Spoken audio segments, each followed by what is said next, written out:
Give it up for Lyndsie. All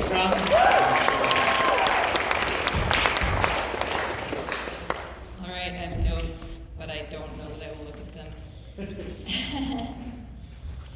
them. My question I'm going to start with and finish with it is, who is God calling you to be? And for me, I'm still figuring that out. I'm not sure any of us ever do know what the answer to that is, but I think we should ask ourselves that every day, because it does change for me from day to day. I grew up in Dawson Creek, BC, which is like northern, really northern.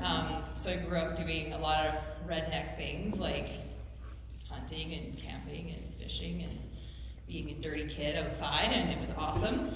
I had a pretty good childhood.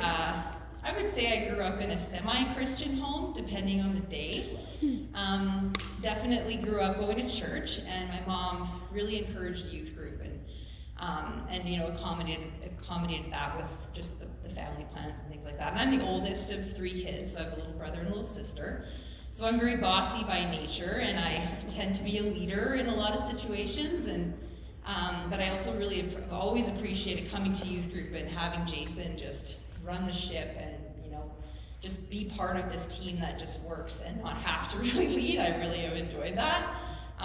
And the 2 words that I really want to keep coming back to as I share a bit of my story with you guys are service and trust. Because it took me way too long to get up here in front of all of you, because I thought I wasn't making enough money, I need to work harder, I'm not ready to volunteer yet, I have to keep, you know, keep the pedal down, and I can't distract myself from building my career and building my income, and I had all these excuses about why I shouldn't serve yet. So when I started, when I finished high school, I moved from Dawson Creek, BC to Vancouver, BC, and I did the city girl life for a little while. I worked at a few different jobs, and the one that I loved the most was at a hair salon, so I became a hairdresser. And when I was then I moved to Grand Prairie, Alberta, where I lived for 9 years until I moved here to Cochrane in 2010. So when I became a hairdresser, I didn't realize like the awesome, flexible entrepreneur lifestyle I was creating for myself simply by learning how to cut hair. It was pretty sweet. I still do hair, by the way, amongst many other things. But yeah, so when I had my cute little baby boy Jacob, who many of you know, when I was 24 years old, that was terrifying in itself. He was perfect. He was a cute little healthy blonde-haired, blue-eyed little like bundle of perfection, but it was kind of crazy being a mom when you don't really plan on it. But nothing bad happened. He's still alive, as you all know, and so I pulled it off, and that's great. But being a hairdresser and being able to kind of work when and where I wanted to, I didn't work in a salon. I worked in a salon for a year to get my apprenticeship done, and then I went out on my own, and I've been a self-employed person for the most part since age 21, and I highly recommend it. So for those of you who are asking yourself, what is God calling me to do? And if it's something to do with having your own business, like, high five, let's talk. Would love to chat more about that with you. Yeah, so I guess when I moved to Cochrane, I was like, I've been doing hair, only hair, for 8 years, and I was like, I really don't think this is my forever gig. Like, I felt like there were bigger things for me.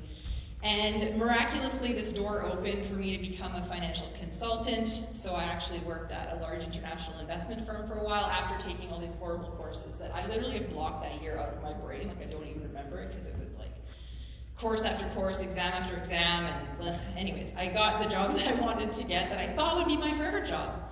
And then in Christmas of 2013, I was sitting in the back row of the church over there, and I was like losing my marbles. I was so broke. I was making very little money at this big financial advisor job that I had, and I was stressed right out. I was a scary mom. I was yelling all the time. It was not good. And Pastor Larry was like, okay, let's reflect back on 2013. Write down your 3 greatest blessings from 2013. So I got out my pen and my notebook that I always have at church, and I wrote down my 3 greatest blessings from 2013. And then he said, okay, now write down your 3 biggest fears for 2014. And I wrote down getting my heart broke, getting fired, and then having something bad happen to Jacob.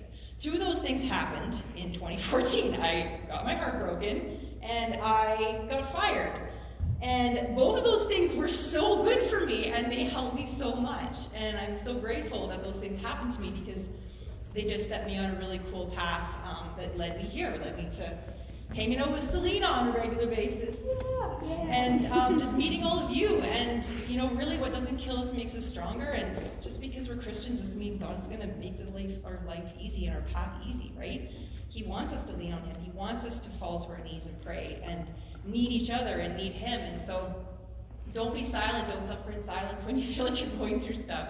Reach out, ask for help, find people to talk to. It was shortly after that talk from Pastor Larry that I actually went and saw a counselor. I went and talked to someone that basically they were also legally sworn to secrecy, which was nice. That made me feel better. So I told them all my problems, and it feels really good. And I just didn't have people in my life back then that I could do that with. And now I have to say, I have people like that all around me. And I know that God has put them there.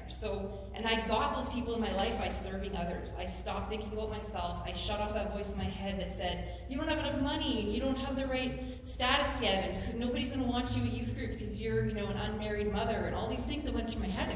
It wasn't true, right? So you've got to serve others and get all the excuses out of the way and trust that God's going to take care of you. So the question again that I want to leave you with is, who is God calling you to be? And I hope you ask yourself that every single day. Awesome. Thank you, Lyndsie. Thank you to Josh. Thanks for Lyndsie. Thank you to both of you for opening up your lives to us a little bit tonight. Again, as you go to your cohorts, just to remind you those 2 questions.